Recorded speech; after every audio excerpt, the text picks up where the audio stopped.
სულიერი მოღვაწეობის შესახებ. სიყვარული ქრისტეს მსახურება, აი რა აქცევს ადამიანს წმინდანად. მუშაკობა, რომელსაც სულის სიღრმეში აღასრულებთ, საიდუმლოდ უნდა წარიმართოს. მუშაკობა, რომელსაც სულის სიღრმეში აღასრულებთ, საიდუმლოდ უნდა წარიმართოს. არ უნდა იყოს შესამჩნევი არა მარტო სხვებისათვის, არამედ თქვენთვისაც. რასაც თქვენი კეთილი მე აკეთებს, არ უნდა შეიტყოს ბოროტმა მემ. ნუ ცნობ მარცხენა იშენი, რასა იქ მოდის მარჯვენა იშენი. მარცხენა, ეს არის ჩვენი ბოროტი მე, რომელიც შეიტყობს რა ამას, ყველაფერს ანადგურებს. ჩვენი ბოროტი მე არის მოწინააღმდეგე, ასე ვუწოდებთ მას ზრდილობიანად. ახალი კაცი, ეს არის ჩვენი ქრისტეს მიერი მე, ხოლო მეორე ძველი კაცი. საჭიროა ოსტატობა, რომ ძველი კაცი ვერაფერს მიხვდეს. საჭიროა ოსტატობა და პირველ რიგში ღვთისმადლი. არსებობს რამდენიმე საიდუმლო. სახარება და თავად ქრისტე გვასწავლის თუ როგორ უნდა ავარიდოთ თავისი რთულეებს, რაც დაგვაბრკოლებს სულიერ ბრძოლაში. ამიტომაც ამბობს ამას. ნუ ცნობ მარცხენა იშენი. მაგალითად გსურთ, რომ ღვთისაგან რაიმე სიხარული იგემოთ? რაში მდგომარეობს აქ საიდუმლო? თუნდაც რომ გწამდეთ ეს, რომც ითხოვდეთ სიხარულს და თქვათ, შეუძლებელია, რომ ღმერთმა სიხარული არ მომანიჭოს. ღმერთი არ განიჭებთ სიხარულს. და ამის მიზეზი თქვენ თვითონ ხართ. არა იმიტომ, რომ ღმერთს არ სურს მოგვანიჭოს სიხარული, არამედ მთელი საიდუმლო ჩვენს უბრალოებასა და სიფაქიზეშია. როდესაც უბრალოება გვაკლია და ვამბობთ, ამას გავაკეთებ და ღმერთი მომცემს, რასაც ვითხოვ, ამას გავაკეთებ, იმას გავაკეთებ. არაფერი გამოდის. დიახ, გავაკეთებ ამას, გავაკეთებ იმას, მაგრამ ისე საიდუმლოდ, ისეთი უბრალოებით, ისეთი სიფაგიზით, რომ თავად მეც, ვინც ამას ვითხოვ, ვერ უნდა გავაცნობიერო ეს.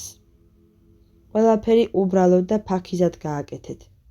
არაფერი მიზანდასახულობით არ გააკეთოთ. ნუ იტყვით, ასე მოვიქცევი, რომ ამა და ამ შედეგს მივაღწიო. არამედ გააკეთეთ ეს ფაქიზად, თქვენ და შეუცნობლად. ესე იგი, ილოცეთ უბრალოდ და ნუ იფიქრებთ თუ რას მიმადლებს უფალი თქვენს სულს. ნუ დაიწყებთ ანგარიშს. რა თქმა უნდა, იცით თუ რას გვანიჭებს უფალი მასთან ურთიერთობით, მაგრამ ისე მოიქცეთ თითქოს არ იცოდეთ. ნუ იმსჯელებთ ამაზე საკუთარ თავთანაც კი. ამგვარად როცა ლოცულობთ, უფალო იესო ქრისტე შემიწყალე მე, წარმოთქვით ეს მარტივად, ფაქიზად და ლოცვის გარდა ნურაფერზე იფიქრებთ. ეს ძალიან ფაქიზი რამაა და საღვთო მადლის მოქმედებაა საჭირო. დაეჩვენი გული იყოს წრფელი და არა ორგული და ცბიერი, კეთილი და არა ბოროტი და ანგარი. წრფელ და კეთილ ადამიანს ყველა ესწრაფვის, მასთან შვებასა და სიმშვიდეს გრძნობენ, მიდიან მასთან შიშისა და ეჭვის გარეშე და თავად ისიც ცხოვრობს შინაგანი მშვიდობით. აქვს კეთილი ურთიერთობა ყველა ადამიანთან და მთელ სამყაროსთან. კეთილი, ღვთისმიერი, ბოროტი გულის ზრახვების არ მქონე ადამიანი ღვთის მადლს იზიდავს. უმთავრესად სიკეთე და სიწრფოება იზიდავს საღვთო მადლს. ეს არის წინაპირობა, რომ ღმერთი მოვიდეს და ჩვენთანა დაადგრეს. მაგრამ კეთილმა ადამიანმა უნდა იცოდეს ეშმაკის და ადამიანთა მზაკვრობა, თორემ ძალიან დაიტანჯება. სხვაგვარად ანგელოზთა გარემოში უნდა ცხოვრობდეს. წმინდა წერილში ღვთის სიტყვა ნათლად გვესაუბრება სიწრფოებისა და სახიერების შესახებ. შეიყვარეთ სიმართლე საჯულთა ქვეყანისათა. ზრახევდით უფლისათვის სახიერებით და განმარტებულითა გულითა ეძიებით მას. რამე თუ ეპოების მათ, რომელნი არა გამოსდიან მას და გამოუჩდების მათ, რომელნი არა ურწმუნო არიან მისა მიმართ. რამე თუ დრკუთა გულის ზრახვათა განაშოვრიან ღვთისაგან და გამორაი იცადებინ ძალი ამ ხილის უგუნურთა. რამე თუ ბოროტის მოქმედსა სულსა არა შევიდის სიბრძნე და არცა დაიმკვიდრის ხორცთა შინა, განკაფულთა ცოდვითა. სიწრფოება და სახიერება. ეს არის ყველაზე მთავარი, რათა საღვთო მადლი მოიხვეჭოთ. რამდენი საიდუმლოა წმინდა წერილში. ბოროტის მოქმედი სული არის ბოროტად განვითარებული სული, ის, რომელიც თავად თხზავს ბოროტებას. ასეთ სულში არც შედის და მით უფრო არც დაივანებს საღვთო სიბრძნე. სადაც გახრწნილება და მზაკვრობაა, იქ ღვთისმადლი არ დაივანებს. ერი, რომელიც სხდა ბნელსა, იხილა ნათელი დიდი. ბევრჯერ მაქვს ნათქვამი თქვენთვის. დაეშურეთ წმინდა წერილს, ფსალმუნების, მამათა ნაშრომების შესწავლას. დაეშურეთ სულიერ საკითხავებს, საღვთო ტრფიალებით. ეძებეთ ლექსიკონში თითოეული სიტყვა და იკითხეთ მართებულად, გარკვევით და აზრიანად. გამოიკვლიეთ, რამდენჯერ წერია წმინდა წერილში ესა თუ ის სიტყვა, მაგალითად სიტყვა სიწრფოება და ასე შემდეგ. ამ გზით ქრისტეს ნათელი აღავსებს თქვენს სულს. ასე აღსრულდება სიტყვები მათე სახარებიდან. ერი, რომელიც ხდა ბნელსა, იხილა ნათელი დიდი. და რომელიც ხდეს სოფელსა და აჩრდილთა სიკვდილისათა, ნათელი აღმოუბრწყინდა მათ. ეს ნათელი არის ქრისტეს შეუქმნელი ნათელი. თუ კი ამ ნათელს მოვიპოვებთ, შევიცნობთ ჭეშმარიტებას. ხოლო ჭეშმარიტება არის ღმერთი. ღმერთმა ყველაფერი უწყის. მისთვის ყველაფერი ცნობილი და ნათელია. სამყარო ღვთისქმნილებაა. ამ სამყაროს ღმერთი მისი შეუქმნელი ნათლით ანათებს.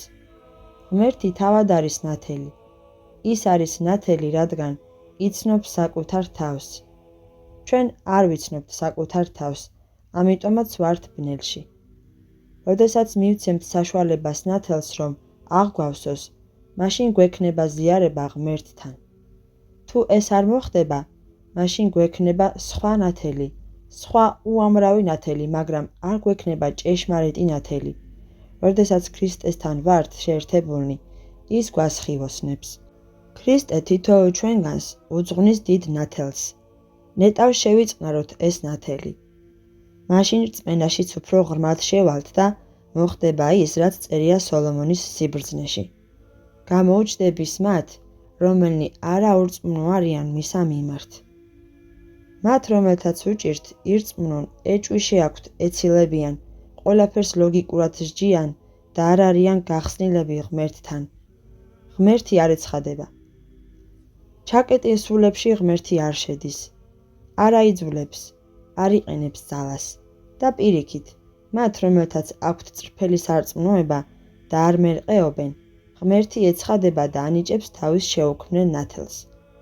უხვად გასცემს ამ ნათელს ამ ცხოვრებაშიც და მით უფრო მომავალშიც.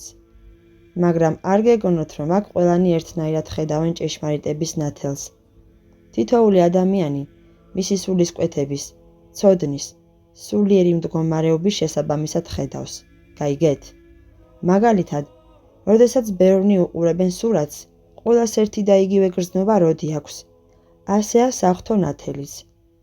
ჭეშმარიტი ნათელი ერთნაირად როდი ბრწყინავს ყველა ადამიანის გულში. ანუ, მზე ყველგან ერთნაირად ანათებს, მაგრამ სახლში, რომელსაც ჩაბნელებული შუშები აქვს, ძნელად აღწევს სხივები. გაიგეთ? ამიტომაც ვამბობ, რომ იგივე ხდება შეუქმნელ ნათელთა მიმართებაშიც. დაბნელებულია ჩვენი მინები, არ არის სუფთა ჩვენი გული და სიბნელე არ აძლევს შესვლის საშუალებას. თვით წმინდანებთან და წინასწარმეტყველებთანაც კი ხდებოდა ასეთი რამ. ისინიც კი, მათი სიწმინდის შესაბამისად, გრძნობდნენ საღვთო ნათელს. განა საღვთისმეტყველო კუთხითაც ასე არ არის. მღვიძარება არის ღვთისადმი ტრფიალება. გამუდმებით ღვთის ხსოვნა გქონდეთ. ამგვარად თქვენი გონება შეიძენს მოქნილობას. გონების მოქნილობა სიფხიზლიდან წარმოიშობა. მღვიძარება არის ღვთისადმი ტრფიალება. ანუ გონებასა და გულში მუდამ ქრისტე გყავდეს, თუნდაც სხვა რამეს აკეთებდე. ამისთვის საჭიროა ტრფიალება, წადიერება ქრისტესადმი. ღვთის ხსოვნას მოიპოვებთ ლოცვით, უფალო იესო ქრისტე. საღვთისმსახურო ლოცვებით, საგალობლებით, გონებაში საღვთო ენერგიების, წმინდა წერილისა და სხვა სულიერი წიგნების ამონარიდების მოხმობით. ამას რა თქმა უნდა კეთილი განწყობა სჭირდება. ეს არა იძულებით, არამედ პირველ რიგში საღვთო მადლით მიიღწევა. თუმცა თავის მხრივ საღვთო მადლი საჭიროებს წინაპირობებს, სიყვარულსა და სიმდაბლეს. თუ საღვთო მადლში იცხოვრებთ, ბოროტება ვერ გავნებთ. თუ კი ღვთით არ იცხოვრებთ, ბოროტება მოგიცავთ, მცონარება დაგეუფლებათ და გაწვალდებით.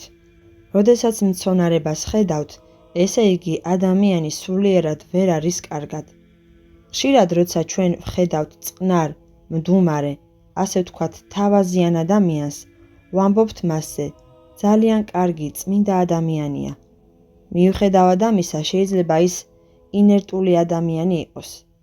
ინერტული, მცონარე და ზარმაცი ადამიანები არ არიან სათნონი ღვთისათვის. სიზარმაცე ძალიან ცუდი რამეა. მცონარება ეს სნეულებაა, ცოდვაა. ღმერთს არ სურს, რომ მოდუნებულები ვიყოთ. უსაქმურად უნდა გაატაროთ ცხოვრება.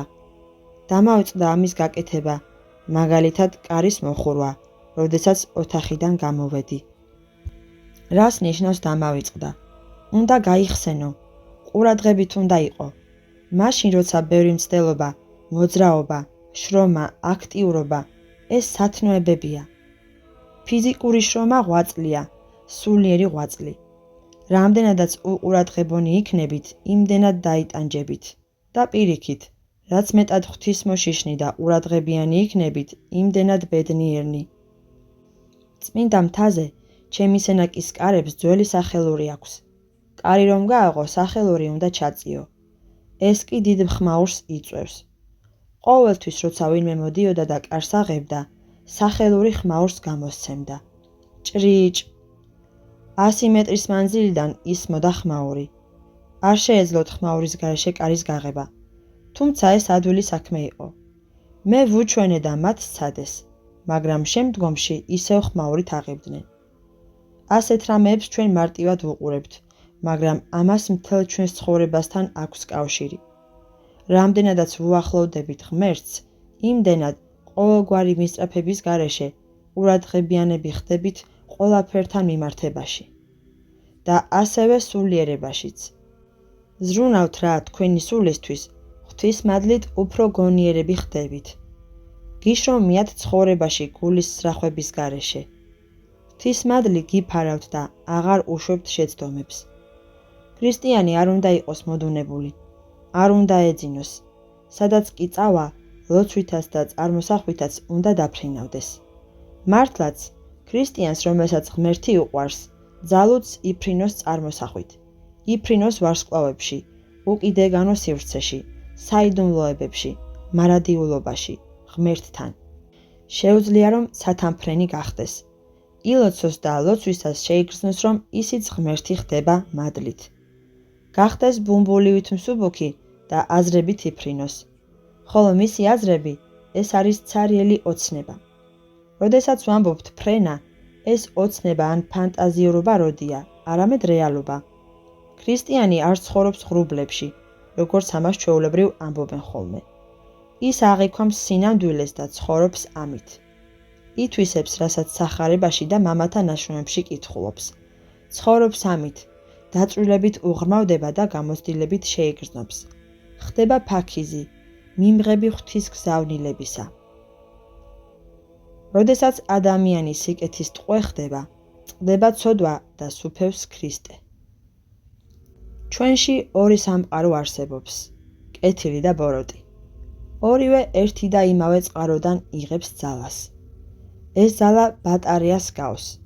თუ კი ბატარეას ბოროტი ძალა ჩართავს, დაღუპვისკენ მივყავართ, ხოლო თუ მას კეთილი ძალა ჩართავს, მაშინ ჩვენს ცხოვრებაში ყველაფერი მშვენიერი, წყნარი, ღვთაებრივი იქნება. ერთი და იგივე ძალა აძლევს ენერგიას, როგორც ჩვენს კეთილ, ისე ბოროტ მეს. ამ ორიდან ყოველ ჯერზე ერთ-ერთის ტყვე ვხდებით. ან კეთილის, ან კიდევ ბოროტის. ვესწრაფოთ, რომ ბოროტის ნაცვლად კეთილის ტყვეები ვიყოთ. აქ ბერი პორფირის სიტყვებში ორი სამყაროს არსებობაზე ადამიანში, კეთილისა და ბოროტისა, იგულისხმება ღვთისაგან ბოძებული ნიჭის, თავისუფალი ნების გადახრა სიკეთისკენ ან ბოროტებისკენ. სწავლებას ამ საკითხის შესახებ ამომწურავად ვეცნობით ღირს იოანეს სინელთან. ღმერთს რაიმე ბოროტება არც გაუჩენია და არც შეუქმნია. ამიტომ ცდებიან მავანი, როცა ამბობენ, რომ ზოგიერთი უნება ჩვენში ბუნებრივად არსებობს. ისინი ვერ აცნობიერებენ, რომ ის, რაც ღმერთმა ჩვენს ბუნებაში ჩვენივე სულის სასარგებლოდ კეთილად შექმნა, ჩვენ ვნებად ვაქციეთ, რადგან ჩვენში ბუნებრივად არსებობს თესლი შვილიერებისათვის, ხოლო ჩვენ იგი სიძვის მიზეზად ვაქციეთ.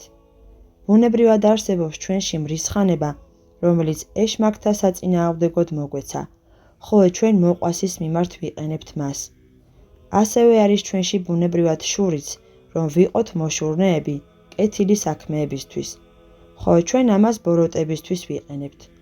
არის ჩვენში ბუნებრივად სურვილი, მაგრამ ცათა სასუფევლისათვის, ხოლო ჩვენ იგი ცოდვის სურვილად შევცვალეთ. ასევე ბუნებრივად გვაქვს სიამაყეც, მაგრამ ეშმაკების მიმართ. ჩვენ კი მას იქ ვიყენებთ, სადაც საჭირო არ არის. ასევე ბუნებრივად მოგვეცა სიხარულიც, მაგრამ უფლისთვის და მოყვასის სასიკეთოდ, ხოლო ჩვენ იგი ბოროტებისათვის გამოვიყენეთ. გვაქვს ბუნებრივად ძვირის ხსენებას, მაგრამ ჩვენი სულების მტრების მიმართ. ჩვენ კი ძმების მიმართ შევცვალეთ იგი. წმინდა იოანე კიბისაღმწერელი. სხვა მაგალითს გეტყვით. ელექტრომაგნიტური ტალღები მთელ სამყაროში არსებობს, მაგრამ ჩვენ ამას ვერ აღვიქვამთ. როგორც კი მიმღებს გავშლით, მაშინ აღვიქვამთ, გვესმის, შევიგრძნობთ მას. იგივე ხდება, როდესაც სულიერ სამყაროში შევდივართ. ცხოვრობთ ქრისტეთი, დავფრინავთ. მაშინ დიდ სიხარულს ვგრძნობთ და საოცარი სულიერი გამოცდილებები გვაქვს. მაშინ ნელ-ნელა ვხდებით სიკეთის, ქრისტეს ტყვეები. და როცა ადამიანი სიკეთის ტყვე ხდება, მაშინ მას არ ძალუძს დაძრახოს, მოიძულოს თქვას ტყუილი. რომ ცუნდოდეს, მაინც ვერ შეძლებს. აბა როგორ შევა მის სულში ბოროტი? როგორ შეამთხვევს მას უიმედობას, იმედგაცრუებას, ცონარებას და მსგავს რამეებს? ადამიანი საღვთო მადლით ივსება და ბოროტებას არ შეუძლია მასში შესვლა. არ შეუძლია შესვლა, როდესაც ადამიანის შინაგანი სამყარო სავსეა მისი სულიერი მეგობრებით, რომლებიც ზეცაში, უსასრულობაში არიან. მხედველობაში მყავს ანგელოზები, წმინდანები, მოწამეები და უპირველეს ყოვლისა ქრისტე. ამის საპირისპირო ხდება, როდესაც ადამიანი ძველი კაცის ტყვეობაში ვარდება. მაშინ მას ბოროტი სული ეუფლება და არ ძალუძს სიკეთის კეთება. სავსეა ბოროტებით, განკითხვით, მრისხანებით და ასე შემდეგ. როდესაც თავს გესხმით ბოროტი, იყავით მოქნილები და სიკეთეს დაეშურეთ. თითოეული ბოროტება სიკეთეთ გარდაქმენით. ასეთი გარდაქმნა მხოლოდ ღვთის მადლით არის შესაძლებელი. მაგალითად, კანას გალილეაში წყალი ღვინოდ გადაიქცა. აი გარდაქმნა. სათნო იყო მან, ვინც ბუნებაზე აღმატებულია. ეს ზებუნებრივი რამ არის. რა თქმა უნდა, ქიმიური საშუალებებითაც შესაძლებელია ღვინის ან კარაქის დამზადება, თანაც ზუსტად ისეთის, როგორიც ნამდვილია. მაგრამ ეს არ იქნება ნატურალური. ჭეშმარიტი გარდაქმნა მხოლოდ ღვთის მადლით ხდება. ამისთვის საჭიროა, რომ ადამიანი ყოვლითა სულითა და ყოვლითა გულითა მიეცეს ქრისტეს. გაიხსენეთ პირველმოწამე სტეფანე. ის ღვთის მიერ იყო მოცული და მაშინ, როცა მას დევნიდნენ და ქვებით ქოლავდნენ, თავისი მდევნელებისთვის ლოცულობდა. უფალო, ნუ შეურაცხ ამათ ცოდვასა ამას. რატომ მოიქცა ასე წმინდა სტეფანე? ეს ძალიან მარტივია. მას არ შეეძლო სხვაგვარად ემოქმედა. ის სიკეთის ტყვე იყო. გონიათ ადვილია, რომ ქვების გროვა დაგიშინონ? აბა სადეთ, თუნდაც ერთი ქვა გესროლონ. კეთილი, კეთილი, მაგრამ თუ კი ქვა მოგხვდება, მაშინ დაიწყებ ყვირს. ოხ, შენაძირალა და ასე შემდეგ. ეს იმის მანიშნებელია, რომ ბოროტი სული ბატონობს ჩვენზე. და მაშინ აბა როგორ შემოვა ქრისტე? თქვენში თავისუფალი ადგილი აღარ დარჩა. მაგრამ როგორც კი სულიერ ცხოვრებას დავიწყებთ, როგორც კი ქრისტეში შევალთ, ყველაფერი იცვლება. ქურდიც რომ იყოს თავს ანებებს პარვას, თუ მკვლელი იყო აღარ კლავს, სისხლის მსმელიც, ბოროტიც, ძვირის მოხსენეც, ყველა წყვეტს ბოროტებას, წყდება ცოდვა და სუფევს ქრისტე. პაოლე მოციქულიც ასე ამბობდა, ხოლო ცხოველ არ ღარა მე ვარ, არამედ ცხოველას ჩემთანა ქრისტე. თუ ჩვენ შინაგან სამყაროს ვნებათა ბორკილებისაგან არ გავათავისუფლებთ, თავისუფლებას ვერ მოვიპოვებთ. ეს კი ცხადია, მხოლოდ ქრისტეს შეწევნით მიიღწევა. ქრისტესთან სიხარულია. ქრისტე ვნებას სიხარულად გარდაქმნის. ეს არის ჩვენი ეკლესია. ეს არის ჩვენი სიხარული, ეს არის ჩვენთვის ყველაფერი. ამას ეძებს დღეს ადამიანიც და იღებს საწამლავს და ნარკოტიკებს, რომ სიხარულის სამყაროში შევიდეს, თუმცა ცრუ სიხარულის. რაღაცას კი გრძნობს იმ დროს, მაგრამ მეორე დღეს განადგურებულია. ეს მას ცვეთს, ღრღნის, ტანჯავს, ანადგურებს.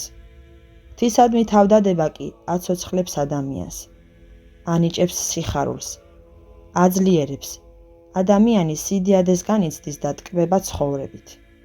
ეს არის ჩვენი სარწმუნოება, სიმაღლე, სიდიადე, მადლი, სიხარული, მხიარულება. რაოდენ მხურვალედ გრძნობდა ამ ყველაფერს დავით წინასწარმეტყველი. იგი ამბობდა, სურის და მოაკლდების სულსა ჩემსა, ეზოთა მიმართ უფლისათა. რა მშვენიერია!